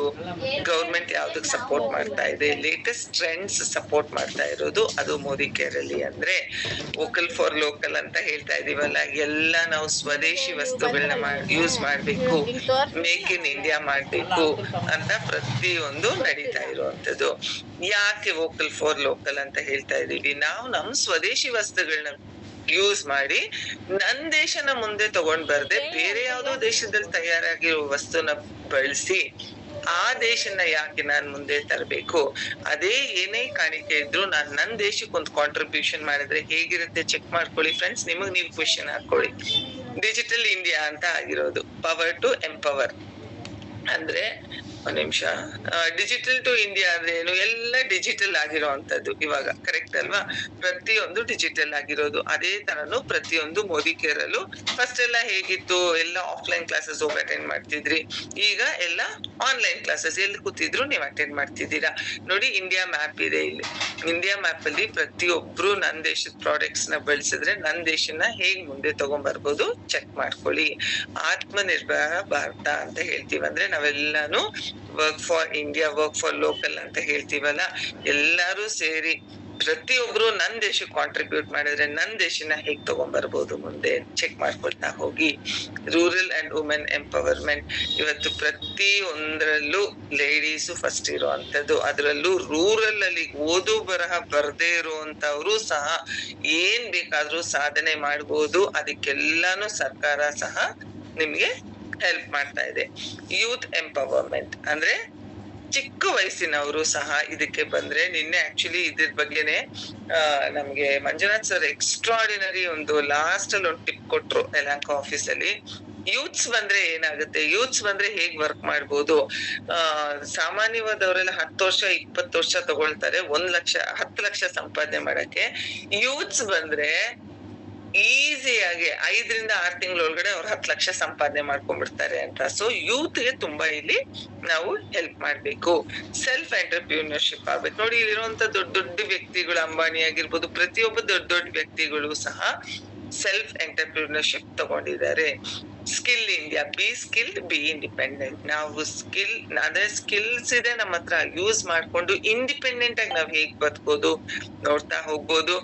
ವರ್ಕ್ ಫ್ರಮ್ ಹೋಮ್ ಅಂತ ಸುಮಾರು ಕೆಲ್ಸಗಳಿದೆ, ಇದನ್ನು ಸಹ ವರ್ಕ್ ಫ್ರಮ್ ಹೋಮ್ ಅಂತ ತಗೊಂಡು ಹೇಗ್ ವರ್ಕ್ ಮಾಡ್ಬೋದು ನೋಡ್ತಾ ಹೋಗ್ಬೋದು. Need for second source of income, ಎಲ್ಲರಿಗೂ ಸೆಕೆಂಡ್ ಸೋರ್ಸ್ ಆಫ್ ಇನ್ಕಮ್ ಬೇಕೇ ಬೇಕು. ನಾನೇನ್ ಹೇಳ್ದೆ, ದೊಡ್ಡ ದೊಡ್ಡ ವ್ಯಕ್ತಿಗಳೇ ಸೆಕೆಂಡ್ ಸೋರ್ಸ್ ಆಫ್ ಇನ್ಕಮ್ ಬೇಕು ಅಂದಾಗ ನಾನು ನೀವು ಎಲ್ಲ ಯಾವ ಲೆಕ್ಕ, ಬೇಕೇ ಬೇಡವಾ? ಯಾಕಂದ್ರೆ ಯಾಕೆ ಸೆಕೆಂಡ್ ಸೋರ್ಸ್ ಆಫ್ ಇನ್ಕಮ್ ಬೇಕಂತಾನು ಹೇಳ್ತೀನಿ. ಎಂಟೈರ್ ಯೂನಿವರ್ಸ್ ಮೋದಿ ಕೇರ್ ಬಗ್ಗೆ ಗ್ರೋತ್ ಆಗೋದ್ರ ಕಡೆ ಹೊರಟಿದೆ. ಅಂದ್ರೆ ಇಡೀ ಬ್ರಹ್ಮಾಂಡನೇ ನಮಗ್ ಸಪೋರ್ಟ್ ಮಾಡ್ತಾ ಇರುವಾಗ ಯಾಕೆ ನಾನು ಮುಂದೆ ಬರಬಾರ್ದು? ನೋಡಿ, while corona shakes India, Modi care makes India. Corona ಬಂದಾಗ ಸುಮಾರು ಜನಕ್ಕೆ ಕೆಲ್ಸ ಹೋಯ್ತು, ಎಂತೆಂತ ದೊಡ್ಡ ದೊಡ್ಡ ಸಾಫ್ಟ್ವೇರ್ ಇಂಜಿನಿಯರ್ಸ್ಗೆ ಕೆಲ್ಸ ಹೋಯ್ತು. ಆದ್ರೆ ನಾವೇನ್ ಮಾಡಿದ್ವಿ, ಬನ್ನಿ ನಾವು ಕೆಲ್ಸ ಕೊಡ್ತೀವಿ ಅಂತ ತಗೊಂಡ್ವಿ. ಆಗ ಮೋದಿ ಕೇರ್ ಬಿಸ್ನೆಸ್ ಡೌನ್ ಆಯ್ತಾ? ಪ್ರತಿಯೊಂದು ಬಿಸ್ನೆಸ್ ಡೌನ್ ಆಯ್ತು. ಆದ್ರೆ ಮೋದಿ ಕೇರ್ ಶೈನ್ ಆಯ್ತು. ಯಾಕೆ ಅಂದ್ರೆ ದಿನ ಬಳಕೆ ವಸ್ತುಗಳು ನಮಗ್ ಬೇಕೇ ಬೇಕು. ಕೊರೋನಾ ಬಂತಂತ ಹಲ್ಲುಜ್ಜೋದ್ ನಿಲ್ಸಿದೀವ, ಸ್ನಾನ ಮಾಡೋದ್ ನಿಲ್ಸಿದೀವ, ಪಾತ್ರೆ ತೊಳಿಯೋದ್ ನಿಲ್ಸಿದೀವ? ಯಾವ್ದು ನಿಲ್ಸಿಲ್ಲ. ಸೊ ಯಾವಾಗ ನಾವ್ ಈ ಪ್ರಾಡಕ್ಟ್ಸ್ ನೆಲ್ಲ ಪ್ರತಿನಿತ್ಯ ಬೆಳೆಸ್ತಾ ಇದ್ವಿ, ಕೊರೋನಾ ಬಂದಾಗ ಎಷ್ಟು ಕ್ರೈಸಿಸ್ ಆಯ್ತು, ಎಷ್ಟು ಜನ ಕೆಲ್ಸ ಕಳ್ಕೊಂಡ್ರು. ಆದ್ರೆ ಮೋದಿ ಕೇರ್ ಶೈನ್ ಆಯ್ತು. In the adversity of covid there are very big opportunities. ಎಷ್ಟು ಜನಕ್ಕೆ ಅಪರ್ಚುನಿಟೀಸ್ ನಾವು ಕೊಟ್ಟಿರುವಂತದ್ದು. 2020 ಕ್ಯಾಲೆಂಡರ್ ನ ಮರ್ತೋಗ್ಬಿಡ್ಬೇಕು ಅಂತ ಎಲ್ಲ ಯೋಚನೆ ಮಾಡ್ತಾರೆ. World want to forget 2020. ಯಾಕೆ ಅಂದ್ರೆ ಕೋವಿಡ್ ಬಂದಾಗ ತುಂಬಾ ಪ್ರಾಬ್ಲಮ್ಸ್ ಆಯ್ತು. ಆದ್ರೆ 2020 is unforgettable year in Modi care. Modi care ಅಲ್ಲಿ ಮರೆಯಲಾಗದಂತ ಇಯರ್ ಅದು. ತುಂಬಾ ಡಿಪಿಸ್ ಬಂತು, ರಿಟೇಲ್ ಶಾಪ್ಸ್ ಎಲ್ಲ ಬಂತು ಕೋವಿಡ್ ಟೈಮ್ ಅಲ್ಲಿ. ಸಂಪೂರ್ಣ ವಿಮಾ ಗ್ರಾಮ ಆಗಿರೋಂಥದ್ದು, ಅಂದ್ರೆ ಎಲ್ಲರೂ ಸೆಕ್ಯೂರ್ ಆಗಿರೋದು. ಹಳ್ಳಿಯಲ್ಲಿ ಹೋದ್ರು ಮೋದಿ ಕೇರ್ ಡಿಪಿಸ್. ಇವಾಗ ಹೇಗೆ ವಿಮೆ ಗ್ರಾಮ ಅಂತ ಅಂದ್ರೆ ಇನ್ಶೂರೆನ್ಸ್ ನೆಲ್ಲ ಹೇಗ್ ಮಾಡ್ಕೊಳ್ತಾರೋ ಅದೇ ತರ ಮೋದಿ ಕೇರ್ ಸಹ ಡಿಪಿಸ್ ಪ್ರತಿಯೊಂದು ಕಡೆ ಹಳ್ಳಿಯಲ್ಲೂ ಇರುವಂತದ್ದು. ಯಾವ್ದೋ ಒಂದು ದೊಡ್ಡ ಬ್ರ್ಯಾಂಡ್ ಮಾರ್ಕೆಟ್ ಬರ್ಬೇಕು ಅಂದ್ರೆ ಸ್ವಲ್ಪ ಟೈಮ್ ತಗೊಳತ್ತೆ. ಅದೇ ತರನು ಇದು ಟೈಮ್ ತಗೊಂಡಿರೋದು. Indian MNC will become a global brand, ಅಂದ್ರೆ ಗ್ಲೋಬಲ್ ಬ್ರ್ಯಾಂಡ್ ಆಗಿ ಹೊರಟಿದೆ. ಮೋದಿ ಕೇರ್ ಲಂಡನ್ ಅಲ್ಲೂ ಬಂದಾಯ್ತು. ಇದೆಲ್ಲ ವಿಲ್ ಬಿ ಅಂತಿತ್ತು, ಇವಾಗ ಆಲ್ರೆಡಿ ಲಂಡನ್ ಅಲ್ಲಿ ಬಂದಾಗಿದೆ. ಮೋದಿ ಕೇರ್ ಶ್ರೀಲಂಕಾ, ನೇಪಾಲ್, ಬಾಂಗ್ಲಾದೇಶ್, ದುಬೈ ಎಲ್ಲ ಕಡೆ ಬಂದಿದೆ. ಅಲ್ಲಿ ನಮ್ ಇಂಡಿಯನ್ ಫ್ಲಾಗ್ ಇದ್ರೆ ಹೇಗಿರುತ್ತೆ, ನಮ್ ಇಂಡಿಯನ್ ಪ್ರಾಡಕ್ಟ್ಸ್ ಅಲ್ಲೆಲ್ಲ ಬೆಳೆಸಿದ್ರೆ ಹೇಗಿರುತ್ತೆ, ಜಸ್ಟ್ ಒಂದು ಇಮ್ಯಾಜಿನ್ ಮಾಡ್ಕೊಳ್ತಾ ಹೋಗಿ. Highly qualified and high profile people will take Modi Care as prime career. ಬರೀ ಸಾಮಾನ್ಯ ಜನ ಅಲ್ಲ, ತುಂಬಾ ಓದಿರೋರು, ಹೈ ಪ್ರೊಫೈಲ್ ಪೀಪಲ್ ಬೇಕು. ಎಲ್ಲಾರ್ ಮಿಷನ್ ಏನು ಅಂದ್ರೆ 1 ಜನ ಲಕ್ಷಾಧಿಪತಿಗಳನ್ನ ಹುಟ್ಟಾಕ್ಬೇಕು ಇಲ್ಲಿ. ಇನ್ನೊಂದ್ ಸ್ವಲ್ಪ ದಿನದಲ್ಲೇ ಅದು ಸಹ ಆಗುತ್ತೆ. ಮೋದಿ ಕೇರ್ ಮುಖಾಂತರ ಇಂಡಿಯಾಲಿ 10% ರಿಚ್ ಆದ್ರೆ ಹೇಗಿರುತ್ತೆ ಚೆಕ್ ಮಾಡ್ಕೊಳ್ಳಿ. ಅದು 2030 ಅದು ಆಗುತ್ತೆ. ನಾನ್ ಯಾವಾಗ್ಲೂ ಹೇಳ್ತಾ ಇದ್ದೀನಿ, ಮೋದಿ ಕೇರ್ ಇವಾಗ ಈಸಿಯಾಗಿ ಸಿಗ್ತಿದೆ, ಮುಂದಕ್ಕೆ ಯಾರಿಗೂ ಇದು ಈಸಿಯಾಗಿ ಸಿಕ್ಕಲ್ಲ. ಕ್ಯಾಂಪಸ್ ಸೆಲೆಕ್ಷನ್ ಆಗುತ್ತೆ. ನೆಕ್ಸ್ಟ್ ಕ್ಯಾಂಪಸ್ ಸೆಲೆಕ್ಷನ್ ಅಲ್ಲಿ ನಿಮ್ಮನ್ನ ಸೆಲೆಕ್ಟ್ ಮಾಡಿ ಎಕ್ಸಾಮ್ ಬರ್ದು ನೀವು ಹೋಗ್ಬೇಕು. So next uniqueness of Modi care ಅಲ್ಲಿ ಸಿಗ್ತೀನಿ. ಇಷ್ಟು ನನ್ನ ಕಡೆಯಿಂದ ಇವತ್ತು. Thank you so much Radha ma'am. ಒಂದೊಂದು 5 minutes ಎಕ್ಸ್ಟ್ರಾ ಆಗಿದೆ. Thank you so much ma'am. Over to you.